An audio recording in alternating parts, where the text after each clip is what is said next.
This video was sponsored by Brilliant. Hey, happy Friday. This week was earnings week. All of the tech companies released their quarterly earnings. All of the analysts released their market share figures. And so this week we're going to take a look at how Huawei's phone business is slowly going out of business. We're going to take a look at how all the tech companies are doing incredibly well. And finally, we're going to take a look at how Samsung's laptops are getting a big push. As always, we also have a weekly tech knowledge quiz. This week it is easy, medium, and hard questions arranged in neat tiers. So see how many of them you can get right, and welcome to the Friday Checkout.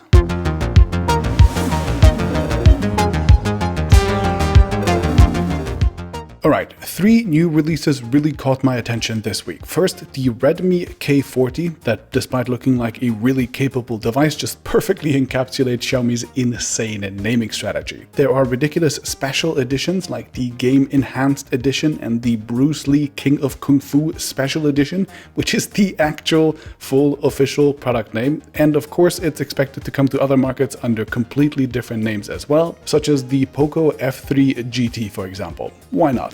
Then we have the T-Mobile Sync Up, which is an AirTags-like tracker, but instead of using Bluetooth, this one actually has an active T-Mobile LTE SIM connection, so it can broadcast its location from almost anywhere in the world. With Apple and Samsung getting serious about these trackers and Oppo and others being rumored to launch their versions too, expect pretty much every tech company in the world to try their luck with this form factor in the next few months. We have just added trackers as our latest category in Crowd, so new releases will show up in our release monitor, together with more than 30 new products that we add every week, pretty much as soon as they come out. So check it out and upvote your favorite releases there. And the last highlighted release this week will be all of the new laptops announced at Samsung's Unpacked event on Wednesday. Now, I don't typically cover random laptops on my channel, but I do think that there is an interesting story to unpack with these ones in particular. So the 3 Intel-powered models have officially been announced in the form of the Galaxy Book Pro and the Pro 360, as well as the gaming-focused Odyssey model. And WinFuture also leaked all of the details of the upcoming Galaxy Book Go models, which will come in a Snapdragon 8cX and 7C version running Windows on ARM.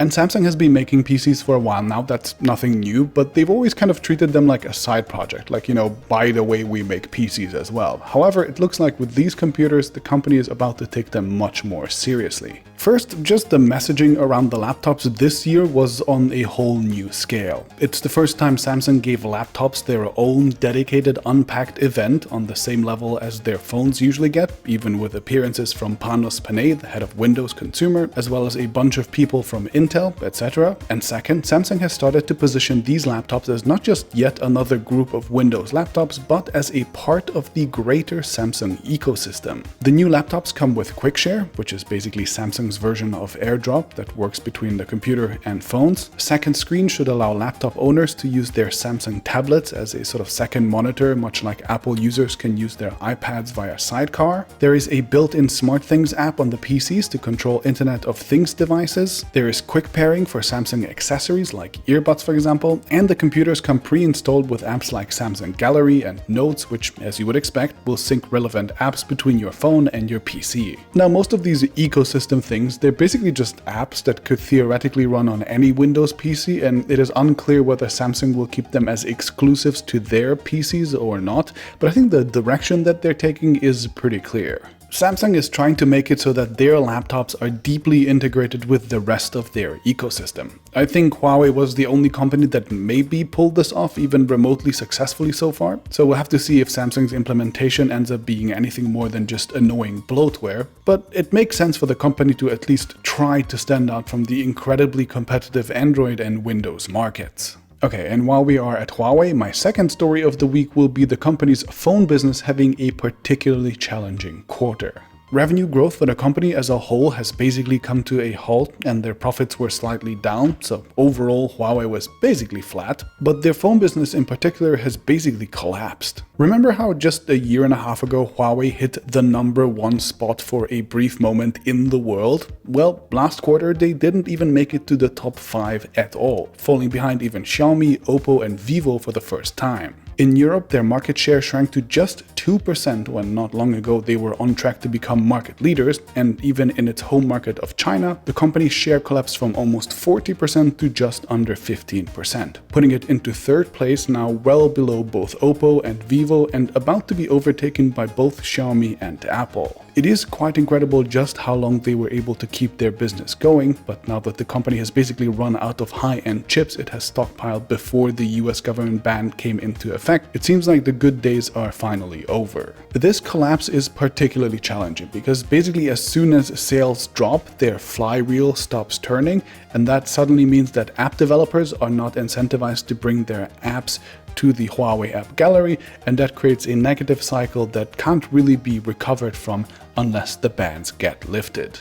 Of course, in the meanwhile, the company is frantically trying to switch to other areas, including software and cars, where they would be unaffected by the ban, at least in theory. But it looks like the phone business is basically done for, and I would actually argue that they should probably spin it off as an independent company, much like they have done with Honor, so at least they could try to save themselves. Okay, and my third story of the week will be that pretty much all tech companies that aren't called Huawei had incredible earnings last quarter. Apple, Microsoft, Google, Amazon, Facebook, Samsung, LG, Qualcomm, AMD, Sony, Tesla, eBay, Shopify, pretty much all tech companies universally had record revenue and profit figures basically across the board, with only Huawei and Intel seeing flat to slightly declining results. And not only did individual companies do particularly well, what is amazing is that pretty much every segment and every product category did amazingly as well. Every major phone maker had a fantastic quarter, except for Huawei of course. PC sales are still way higher than they were before the pandemic. The gaming industry is at an all-time high, with the PlayStation 5, for example, outperforming even the historically successful PlayStation 4, despite chip shortages, and the Switch continuing to do incredibly well too. Home electronics have had yet another very strong quarter, especially for companies like LG. Internet advertising, which saw a big crash at the beginning of the pandemic, is back to booming, with Facebook, Google, Microsoft's LinkedIn and more seeing record revenues. E-commerce is of course at an all-time high too, with for example Amazon seeing over 200 million Prime customers. Business software and services for companies like Microsoft continue to do extremely well, and the list just goes on. And not only that, but most of the tech companies are basically saying that this pandemic has lasted long enough for consumers to actually get used to their new habits, and so they expect that even once the pandemic is over, many of these habits are here to stay, and many of the tech companies will continue to shower in money more and more in the future. In fact, the giants have so much money now that they often just don't really know where to put it, which is why many of them are doing record stock buybacks, or in other words, using the profits to buy their own shares, which is a way of giving money back to the investors by driving their share prices up. And I am probably preaching to the converted here, but seeing these results, it is hard to overstate just how much technology is going to eat up everything in the future, from fun to work and everything in between. And if you'd like to get a deeper, more fundamental understanding of how technology works, there's no better place to do that than over at Brilliant. Brilliant is science and engineering taught in an incredibly engaging and effective way. For example, their computer science classes go through a series of interactive lessons that each teach you a different principle. From programming to learning about the fundamentals of algorithms, data structures, cryptocurrencies, neural networks, etc., you have all the basic building blocks, and there are applied classes that step-by-step break down how things like, for example, search engines are built. There are exercises for every concept that you learn along the way, so it's fun and you actually actively practice what you learn, and their classes range from beginner to pretty advanced. My favorite class on Brilliant was the one covering computer memory, which finally made me fully understand how computers actually store and access information instead of just my vague guesses from before, and I use the knowledge that I got from Brilliant all the time in my job of trying to make sense of the tech industry. Whether it is for a job or for getting better at school, or just for becoming smarter in general, Brilliant and its daily challenges are like a gentle gym for the curious mind. And the first 200 people to sign up using my link, brilliant.org/TFC, get 20% off of their premium annual subscription. So check them out, happy learning, and I'll see you next Friday.